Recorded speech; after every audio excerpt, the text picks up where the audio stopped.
Hi friends, அனைவருக்கும் வணக்கம். கலைஞர் மகளிர் உரிமை தொகை திட்டத்தில் 1000 ரூபாய் பார்த்தீங்கன்னாக்கா இன்று பணம் வர வைக்கப்பட்டுள்ளது. பொங்கல் தொகுப்பு இன்று கொடுக்கப்படும் சொல்லியிருந்தாங்க தமிழக அரசாங்கம். அது கூடவே பார்த்தீங்கன்னாக்கா மகளிர் உரிமை தொகை திட்டத்திற்கான பணம் 1000 ரூபாய் பார்த்தீங்கன்னாக்கா மகளிர் வங்கி கணக்கில் 1000 ரூபாய் இன்று பணம் வர வைக்கப்பட்டுள்ளது. எங்கள் ஊர் பகுதியில் பார்த்தீங்கன்னாக்கா ஸ்டேட் பேங்க்கு, இந்தியன் பேங்க்கு, கனரா பேங்க்கு வங்கி கணக்கெலாம் பார்த்தீங்கன்னாக்கா 1000 ரூபாய் பணம் வர வைக்கப்பட்டுள்ளது. அதற்கான எஸ்எம்எஸும் அவங்க வங்கி கணக்குக்கு வந்திருக்கு. வராதவங்க உங்கள் பேங்க்குக்கு ஆதார் கார்டு இல்லை ஏடிஎம் கார்டு எடுத்து போய் செக் பண்ணுங்கள். அவர் வங்கி கணக்கில் இன்றைக்கி 1000 ரூபாய் பணம் வர வைக்கப்பட்டுள்ளது.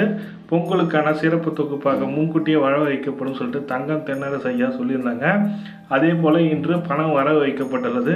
ஒவ்வொரு மாதமும் 15ஆம் தேதி வர வைப்பது இன்ற மாதம் பார்த்தீங்கன்னாக்கா 9ஆம் தேதியே வர வைக்கப்பட்டுள்ளது. இன்னும் யார் எடுக்கலையும் போய் பணம் எடுத்துக்கொள்ளுங்கள். இந்த தகவல் தான் உங்களுக்கு ஷேர் பண்ண நினச்சேன். இந்த வீடியோ பிடிச்சிருந்தால் லைக் பண்ணுங்கள், கூடிய சப்ஸ்கிரைப் பண்ணுங்கள். தேங்க்யூ.